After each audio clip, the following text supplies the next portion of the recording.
addiction and nice guy syndrome are two of the most common issues in Christian men today.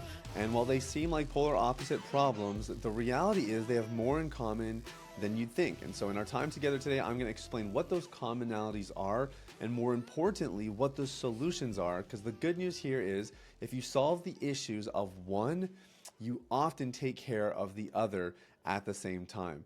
Now, guys, before I jump into our material today, really quickly, I want to make sure that you guys have access to as much content as possible, or as many resources as possible, to walk in the freedom that God's promised you. A few years ago, I wrote a book called The Last Relapse. It is my blueprint on how I've helped over 1,000 guys quit pornography. It's the exact same blueprint they got in book form. It comes with a free workbook and tons of practical insights. I basically just tried to make it as easy and as likely as possible that you'd walk in freedom by just going through the book and following the steps. Now, you can buy this book anywhere the books are sold, and all the money we make gets donated directly to charity to further the gospel in Uganda. However, you can get a free copy of the book at thelast.relapsebook.com. I just need your email so I know where to send it, and you can start that right now. So go ahead, thelast.relapsebook.com. You can get your free copy of The Last Relapse and experience lasting freedom in no time. Okay, let's talk a little bit about nice guy syndrome and porn addiction. Now, on this podcast, you guys are no strangers to the conversation around pornography addiction. Let's talk a little bit about nice guy syndrome. This is really, really important and more relevant than even I thought when I first started out in this journey. If you don't know what nice guy syndrome is, this is a syndrome, quote unquote. It's not actually a clinical condition per se, but it was started by a clinician named Dr. Robert Glover, and he wrote this book back in, I think, the 90s or early 2000s after working with countless men who he observed had what he called nice guy syndrome. And we all kind of know what nice guy syndrome is today. It's become very popular, and I've had Dr. Glover on the podcast multiple times. In fact, I just got a chance to speak to his community as well. We've been able to just collab with each other, support each other over the years.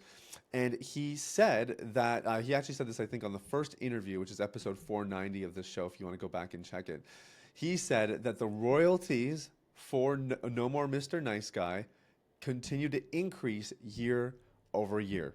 So this is not a flash in the pan and it got really popular and now, some people remember it. Nice guy syndrome is more prevalent today than it was back when he wrote the book 20 years ago. And it was a banger 20 years ago, and we need it now more than ever before. Nice guy syndrome is what you think it is. It's the person who can't say no because he wants to be the nice guy. It's the person who goes above and beyond for people even when maybe he shouldn't, or other people say, hey, are you sure you're not overstretching yourself? And they say, no, I'm just, I just want to help them out. And it's all in the name of being a nice guy. The problem with nice guy syndrome is that it leads to relationship dysfunction. If you have nice guy syndrome, you will have dysfunctional relationships. But here's the catch. They never look dysfunctional at first. In fact, at first, the relationships look like they're amazing. And especially romantic relationships. The girl will say, man, you're the greatest guy I've ever been with. I've never had a relationship like this before. You are so amazing. And then what happens? 6 months in, 12 months in, maybe it's a little bit longer, 18 months in, things start to fall apart. And all this resentment starts to build up. And the fights get worse. And before you know it, what seemed to be this perfect utopian relationship is actually complete and utter dysfunction. Not to speak from a personal experience or anything like that. As a matter of fact, I was such a textbook nice guy for the first 25 years of my life that I was addicted to pornography, I was hopelessly single, and I was about to lose my entire career as a pastor, a full-time pastor, and a traveling worship leader.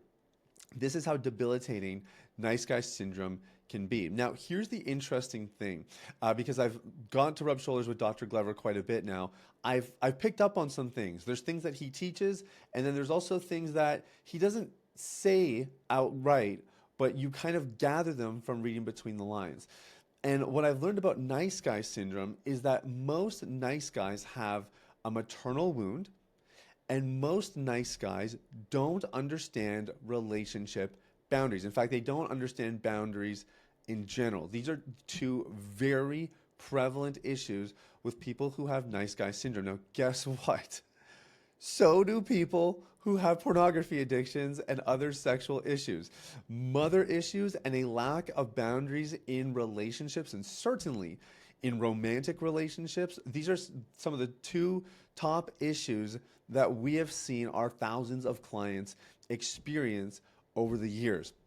And it kind of makes sense when you think about it, doesn't it? You have this maternal wound. So, some issue with your mom, some dynamic in the relationship that left you feeling unwanted, unlovable, and ultimately left your needs unmet.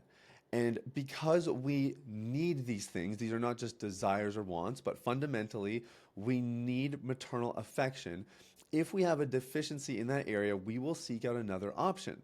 And so generally, that is some sort of pseudo relationship, be it a romantic partner or pornography.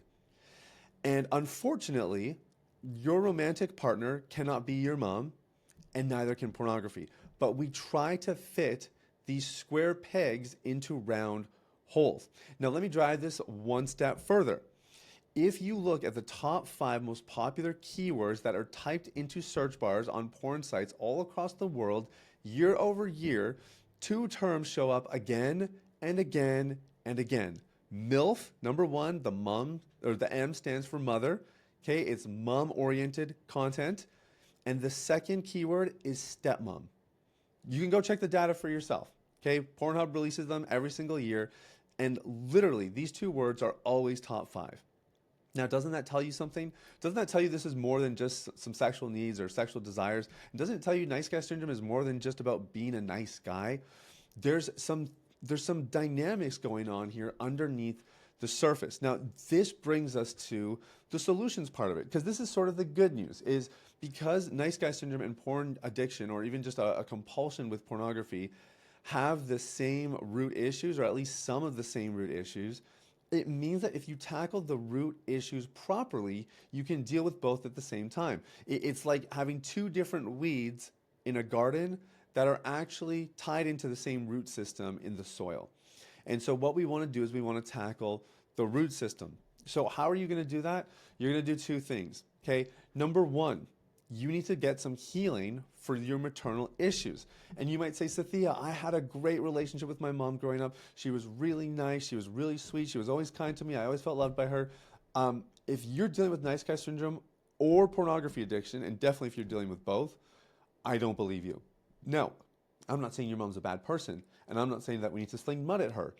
All I'm saying is we might need to look a little bit deeper past the facade of my mom was perfect and she was great. Okay, she wasn't perfect, but I didn't have any trauma. Let's get a little bit deeper and let's see if maybe there were just a couple of areas or a couple of dynamics that were at play in your relationship with your mom that left you feeling unloved or left a need unmet. Because I can tell you, I was that guy. I didn't see any obvious issues with my mom. And so when people would talk about this kind of stuff, I would just tune them out. I would say, that's great. I understand some people have those problems. Not me. I was the exception. I couldn't see it. I needed a little bit of guidance from a therapist to actually help me realize, okay, there were some dynamics and they did actually affect me. And so you might be in that position as well. But regardless, whether you're aware of it or you're not, you need to heal from your maternal wounds. Personally, I recommend inner child work and I recommend forgiveness. Okay, we're always strong on the clinical side and the scriptural side. Those 2 together are really powerful. Inner child work and forgiveness. Those 2 things go a very long way. And I will just tell you, as somebody who's addicted to pornography for 15 years, the day that I forgave my mom was the day that I changed my life. Most of recovery was incremental, step by step, little by little. But I walked out of my therapist's office the day I forgave my mom, a completely new man. I still got tempted, but I had full control over them, and I had my last relapse just a few months later. And that was, 2016. That was almost 10 years ago. The second thing that you want to do is you want to start building emotional awareness.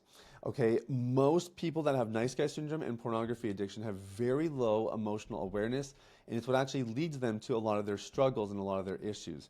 And so if you're a guy starting out on this journey, what you're going to do is you want to take a journal and you want to ask yourself a simple question. What am I feeling? Question mark. and start writing everything that comes to mind. Even if you're not sure, like, am I making this up or where did that thought come from? Write it all down. What am I feeling? Do this for 5 minutes every single day until the year is over, and literally you will feel the difference. I can pretty much guarantee it. Now, you may realize that there is probably a little bit more to the story than just these two things I discussed to quit pornography addiction and to quit nice guy syndrome. That's what my book is for, The Last Relapse. It's all about getting to the roots of your struggle. You can get a free copy at thelastrelapsebook.com if you want to go a little bit deeper on this content. In the meantime, guys, thank you so much for watching. God bless you. I'll see you in the next one.